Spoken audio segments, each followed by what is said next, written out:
Welcome to day 4 of the Intuitive Eating series, where we talk all about the 10 principles of an intuitive eating approach to health and well-being. My name is Kate, and I'm a registered dietitian nutritionist and owner of Kate Regan Nutrition, a virtual private practice based in Philadelphia, Pennsylvania. Today, we're talking all about principle number 4, challenge the food police. You might be wondering, what is the food police? The food police is basically the voice inside of your head that tells you a lot of food rules, that makes you feel guilty for eating certain ways, or that judges you for eating certain ways. I want you to think about what voice that is inside of your head. It might be yourself, but it also might be the voice of a doctor who previously told you to go on a diet, or a family member who criticizes the way that you eat, or someone on social media who posts what I eat in a day videos or constantly talks about clean eating and wellness culture. Who is that voice?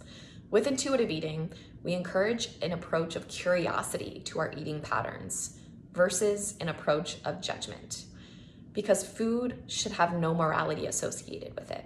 There is no good eating and there is no bad eating. There is just normal eating.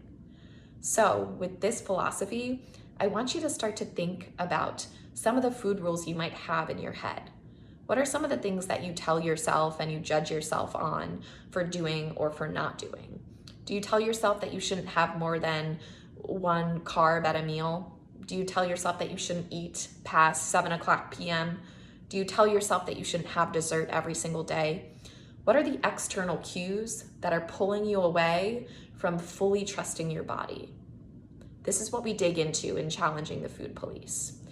We learn to understand where these messages came from, and we learn to understand that food guilt is something that is learned. It is not something inherent. We are not born with feeling ashamed of our food choices. So since it's something that's learned, it's absolutely something that can be unlearned. It takes time, and it takes patience, and it takes a lot of awareness and some uncomfortable things, but it is so worth it for you to finally reach the point of intuitive eating where you can trust yourself and aren't constantly second guessing or having these negative self-talk patterns inside of your head. If someone has a history of chronic dieting or of disordered eating, there's absolutely negative self-talk present. This is where I work with a lot of therapists in conjunction with mutual clients a lot, because when people have issues with food, there is a lot of negative self-talk going on. And I always say that if you have a negative relationship with food, yes, it's about the food, but also it's not about the food at the same time. So you need to zoom out and think about all of these things. Think about all of the things that are holding you back from fully pursuing intuitive eating.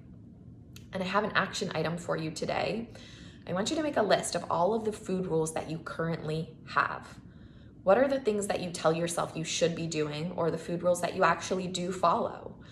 And how are they holding you back from being an intuitive eater? Are these rules backed by science? Where did you hear these rules? And how have they affected you personally, both in terms of health or happiness? Let me know what you find, and I hope you enjoy this reflection.